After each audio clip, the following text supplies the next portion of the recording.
alhamdulillah. This exemplifies the second point that we're going to move to. We've already covered the erroneous beliefs on how women were raised.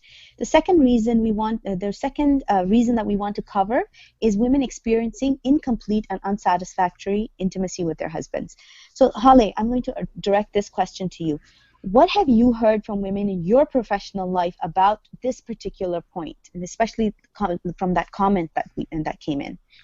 Well, actually, my heart goes out to this sister. There are thousands and thousands of sisters with this very same dilemma.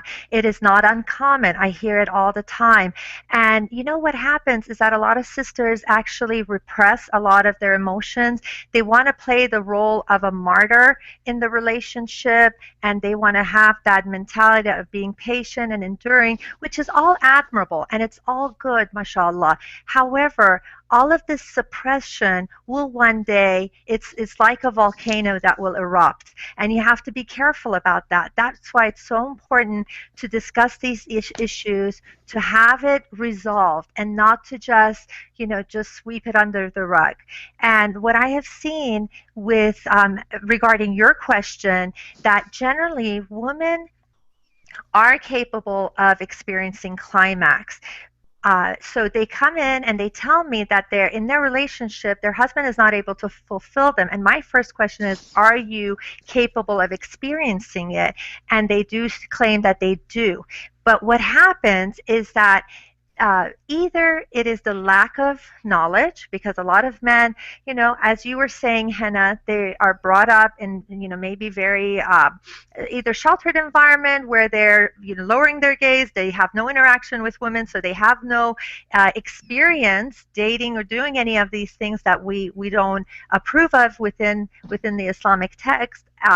Or they're learning about intimacy and physical intimacy through porn and through means that are not helpful for the marriage. So they lack the useful knowledge and the skills. They may not know all of the details about foreplay, how to get their wife stimulated.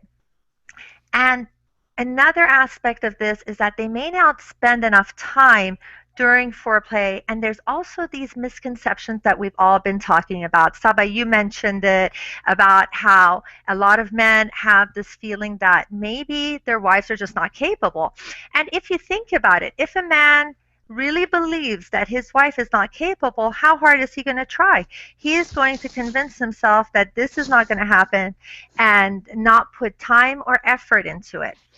And sometimes it's the lack of patience of men, which makes it a bit difficult. So if you don't put enough time, if you don't put enough effort into the preparation and into the foreplay, it will become painful for her to experience the climax.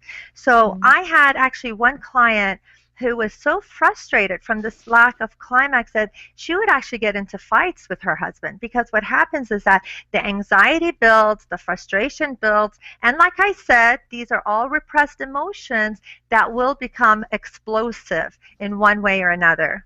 Mm-hmm. And here we aren't blaming men, because I don't want anybody to think that it's like, it's all the husband's fault and he didn't, because obviously look at like you said, Haleh, they're coming from a culture where these things are not talked about, and especially here in the West and anywhere in the world now with media all over the place. They're exposed to hypersexuality everywhere, bombarded from all sides. And then they're turning towards internet porn, and it's just giving everybody a really horrible sense of what the spiritual and beautiful act should be like, and this is how they're first exposed to it. It just breaks my heart to think about that. But the great thing from this that we're learning, especially from Haleh, what you've been constantly telling us, that they can learn, they can change, the men can change and the women can change. So what are some of the skills? So let's talk about that. Like some of the skills that can be learned. So when women complain about physical intimacy being painful to the lack of foreplay, it's not hard in these times to learn about what is foreplay, and talk to your wife, what makes her feel better. We have to learn, and we have to think, notes facts like this, that more than half women, possibly research by Alfred Kinsey and Sheer Hyatt says that some more than half of all women do not regularly reach climax by penetration alone. And this is subhanallah, like you hear this stuff and you're like, okay, how do you apply this to our life? And even those husbands who may have known, and when they don't want to take the trouble to find to provide the additional stimulation necessary for their wives, this is exactly what Haleh is talking about when she says that they get in, the frustration builds up. Let me during our own research about this, subhanallah, about foreplay, what more could we want from our text when our Islamic text, when we go back to the point where there's religious, not only one will not put into the effort unless they realize the necessity and the religious importance of doing so. So if you look at Islamic text, Imam Ibn Qudama, the Hanbali jurist, narrates a hadith that the Messenger of Allah sallallahu alaihi wasallam said, "Do not begin intercourse until she has experienced desire like the desire you experience, lest you fulfill your desires before she does." This is how our pious predecessors and the people who came after them, they were taught, and yet we are taught by magazines and media, subhanallah. Saba, I want you to elaborate more on the importance of foreplay from an Islamic point of view. Definitely, Hena. And subhanallah, Islam as the perfect religion has not only recognized the crucial need of women reaching her climax, but has even laid out specific instructions for men. The ayah from Surah Al-Baqarah that I quoted earlier, Bismillah ar-Rahman ar-Rahim, أُحِلَّ لَكُمْ لَيْلَةُ الصِّيَامِ الرَّفَثُ إِلَى نِسَائِكُمْ. In this verse, basically it's a long verse. So in this verse, Allah subhanahu wa ta'ala is referring to the same act in two different words. So in the beginning it's called rafathu, and then later on it said فَالْآنَ بَاشِرُهُنَّ, and the second word is bashara. Now the most translations of Quran translate both of the terms as sexual intercourse, and I always wondered, what could be the wisdom of using two different terms in the same verse for the same action. It was not until I asked a sheikh I realized that the difference in the two terms was simply lost in translation. Rafatha, which comes first in the verse, it literally means speech that may be a mean of inducing coitus, speaking to entice one's spouse. So basically, in simpler language, it is the sexual talk with the wife. SubhanAllah, amazing how Allah Azza wa Jal himself points out to the fact and the necessity of enticing a woman through speech and foreplay. And we have, we take a Quranic ayah and we look at the tafsir, and we look at the tafsir from the Sunnah and from the Sahaba and from the scholars and of the past. So Imam al-Daylami records a narration on the authority of Anas ibn Malik that Rasulullah sallallahu alaihi wasallam is reported to have said, "One of you should not fulfill one's sexual need from one's wife like an animal. Rather, there should be between them foreplay of kissing and words." Similarly, Ibn al-Qayyim reports in his famous At-Tibb al-Nabawi that Rasulullah sallallahu alaihi wasallam forbade from engaging in sexual intercourse before foreplaying. And these are all narrated sources from our text. Now, going back to the verse, the second word mentioned in the ayah is bashara, which is the actual intercourse itself. So if we take the words in order and into consideration, it is obvious that bashara should take place after enticing the wife and fondling her to the point that she's ready for her husband. It's interesting because even for that, our Prophet ﷺ warned men not to indulge in any practice that may hinder a wife from reaching her climax. And as we look at the text in the different ahadith, one of the reasons why azal, or the coitus interruptus, also known as the early withdrawal, is disliked in Islam is because it may leave a wife unsatisfied. And so when the men came to ask the Prophet ﷺ, he specifically told them to take their wives' permission. Now, there are always exceptional times when a husband may put in the effort and he may take his time, but a woman may take longer to reach her climax, to the point where basically that there may be a need of a husband to use other methods to satisfy his wife. But the point is that he should take this under consideration if she has not reached her climax. And Allah knows best. Subhanallah. Okay, Haleh, how let's make a shift, and I'm going to be talking to you about how does not being satisfied with climax cause avoidance towards intimacy amongst women? Because remember, we go back to at the beginning of our seminar when we were talking about so many avoidance. Women are just averse and they avoid being in that setting. So can you tell me how not being satisfied with climax causes avoidance? Sure. What happens is that when women repeatedly get aroused, but they don't climax, they get very frustrated, which makes them want to avoid intimacy, like you said, altogether. Now, here's the psychology behind it, is that men are thinking about physical intimacy much more frequently throughout the day, and they're able to turn the switch on and off throughout the day without experiencing the climax. Now, as women have a much harder time turning it off once they're stimulated, because it's not on the mind of women on a constant basis. And so once they are aroused and they are stimulated, then there's a greater need for them to experience the climax. Are there other avoidance behaviors? Yes, there's a long list actually. I hear all sorts of stories from the husbands in therapy where a lot of times their wives set up some really unrealistic rules for the husband in order to get physically intimate. I had one client who expected who expected her husband basically for an entire week to do all the things that she wanted, to take care of the kids, to not have an argument, not to ask anything of her, to set up flowers, to make the room perfect. I mean, the poor guy had to have everything perfect. And what I confronted her with is that, what it sounds like to me is that you're setting things up so, you expect perfection, and it's not going to happen. I mean, throughout the week, there's bound to be a discussion. There's bound to, like, you forget an errand, you forget to buy the milk, you don't have time, maybe you get busy with work and you can't help out with the kids. These are all natural occurrences in our life, and we have to be understanding. We cannot set these unrealistic expectations.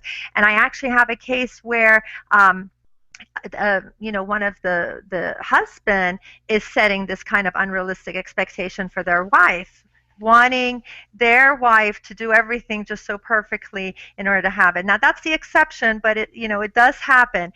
Another way that women avoid this is actually they use conjured medical excuses, that famous and that cliche, honey, I have a headache. And then there's also the some actually resort to starting.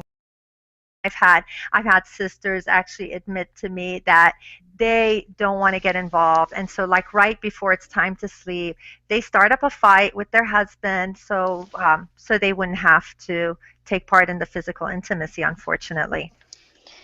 Haleh, I know body image has to play a part in this. From a young age, our young sisters, our young daughters, body image is such, with the magazines, the girls are looking at pictures, comparing themselves to models constantly. The guys are also looking at models, not lowering their gaze and thinking that that's how women should look like. And there's this unrealistic amount of expectation of what a woman's body should be like, and especially, could you address the men in the audience about what many women feel about their bodies, especially because of the constant media onslaught? and especially after having children.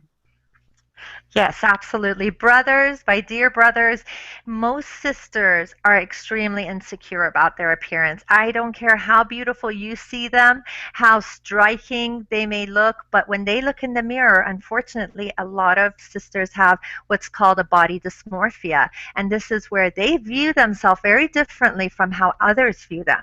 And they are very insecure. They feel that they have gained weight, especially like you said, after having kids. You don't look the same as when you do when you're 20.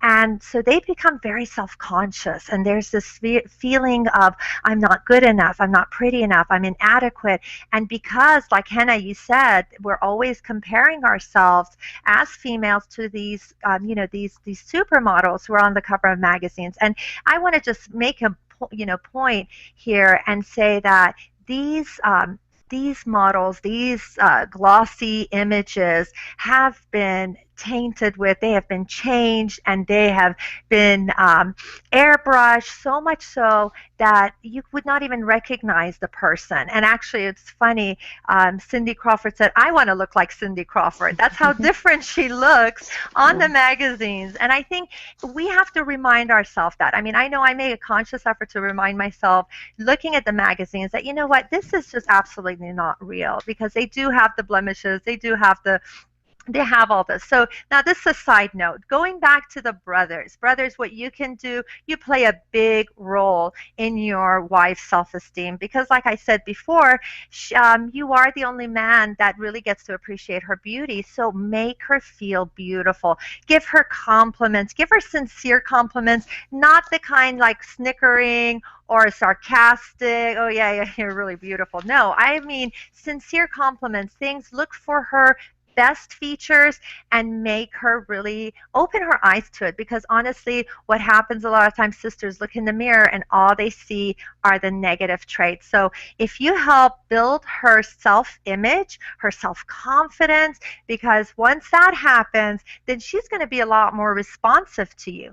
And especially when it comes to the act of physical intimacy, that's when you really need to open up. I know a lot of brothers may not want to converse during that, but I think that's a very important time to help your wife to lower her guards, to help her to relax, and to make her feel attractive. So give her the compliments that she so badly needs. And once you make her feel beautiful, desirable, and irresistible, then she will be so much more open, so much more confident and responsive. Thank you, Haleh. There are actually some great reads on Muslim matters with excellent tips that you have written, Haleh, how to win his heart. And there's also an article that I wrote, Is Piety the Only Beauty? It's helpful to go over those articles and get an idea of how to basically just prepare physically for the spouse. Yes, actually, definitely those are like some good pointers. Now we always have like the do's and the don'ts, right? So we address the things that we need to do, the things that brothers that you can do.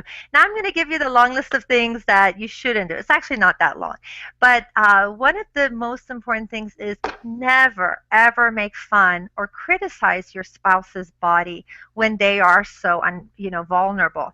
I think that is the worst thing you can do. And I've had clients feel so they feel so inadequate because the first time their spouse saw them, they made some kind of a funny remark, and then they don't mean to be malicious. I know that a lot of brothers, they're accustomed to palling around with their friends, and I have one brother who in his family, what they do to bond is to just kind of poke fun at each other.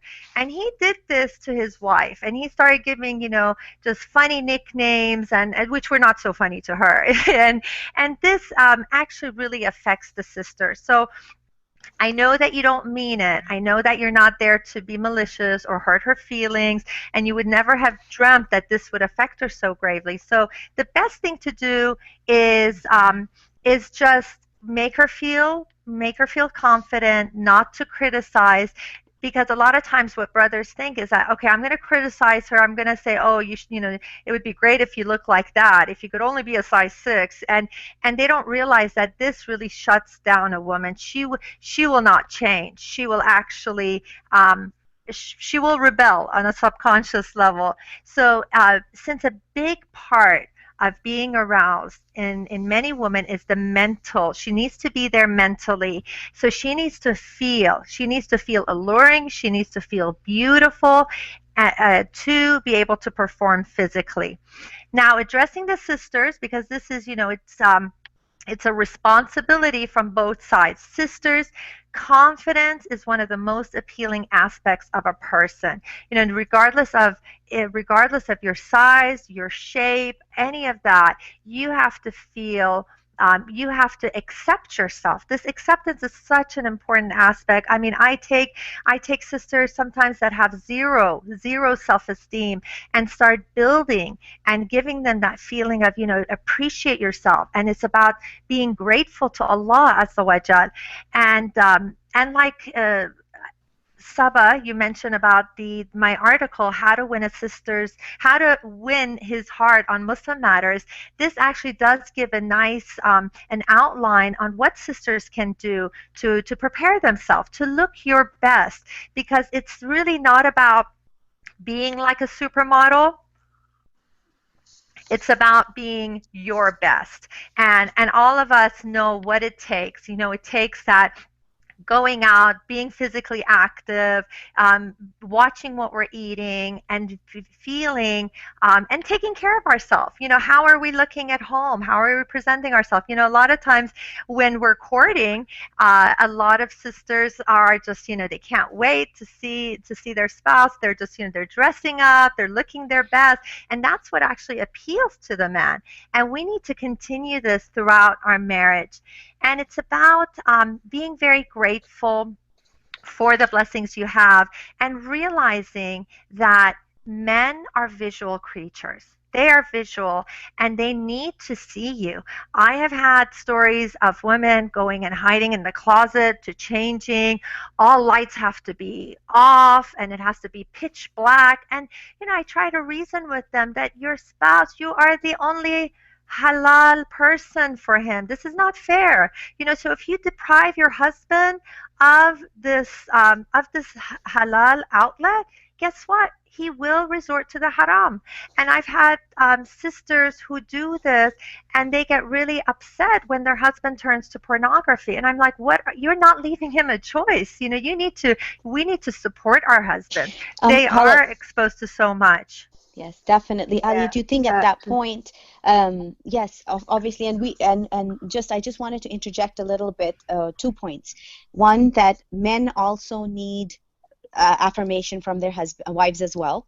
When men are not told by wives, compliments given by wives, we tend to forget that men have emotions too, and then men need to hear the compliments as well. So if you could go into a little bit about that, just a few lines about that. And absolutely. Yes. And the other point that I wanted to mention is that definitely I do not, and because Haleh and Umreem and I have to have several discussions about this, we don't want anybody to take away from this that we are saying that if a man falls into pornography, it's absolutely the woman's fault, or if the man starts cheating, it's the woman's fault. It's, a man is in front of Allah subhanahu wa ta'ala. He's responsible for his own acts. He has to answer to his Allah.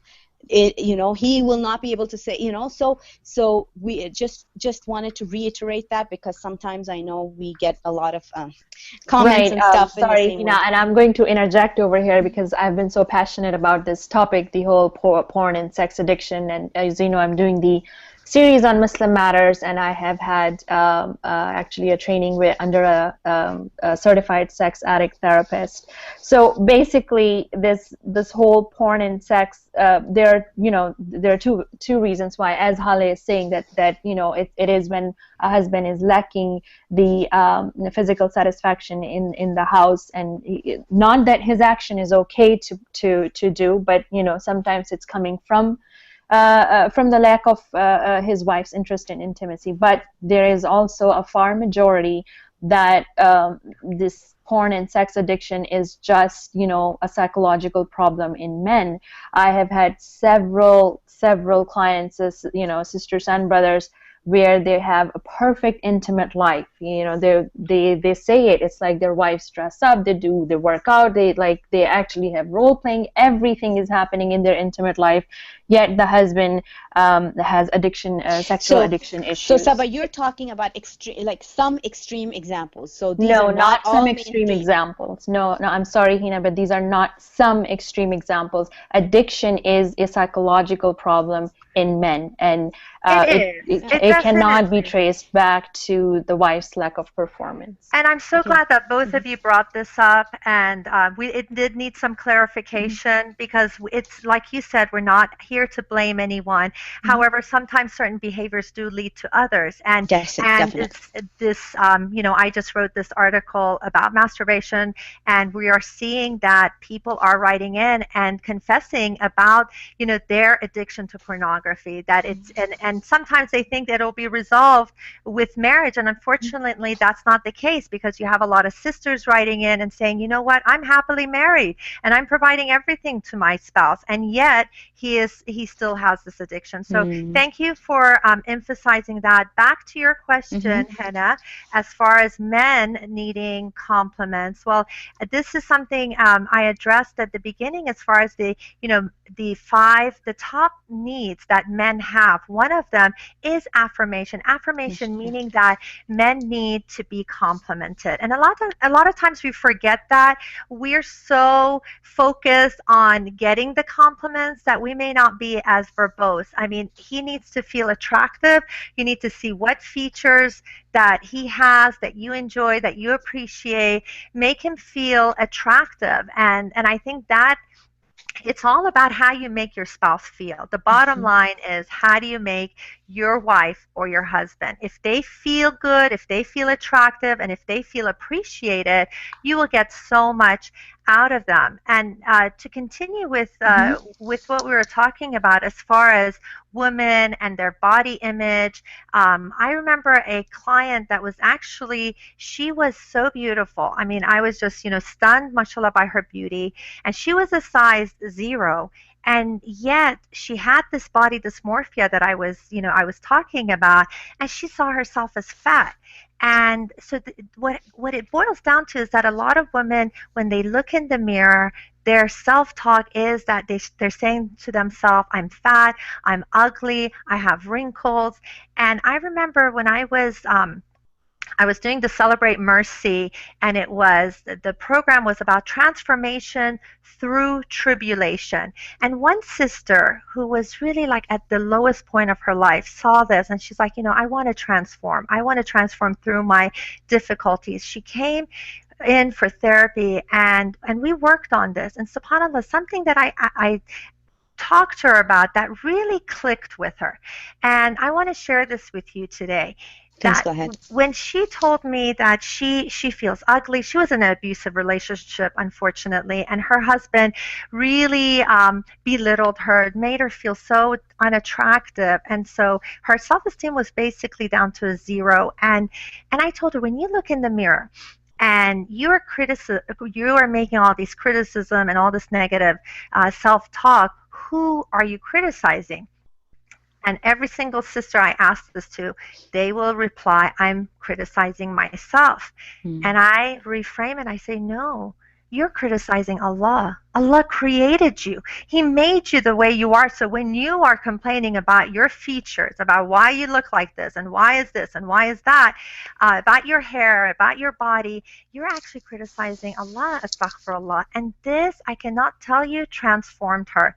And she realized the gravity of her statement. And so I encourage all the sisters out there to really think about this, that when you look in the mirror, say positive things to yourself, and just realize that Allah created you. So embrace who you are and be the best you can be, inshallah. Oh, subhanAllah. That is awesome. Thank you, Haleh.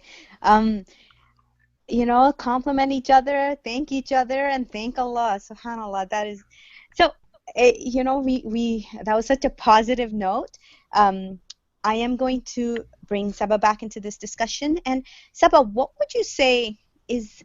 would you say that the lack of satisfaction during intimacy may affect women based on our discussions?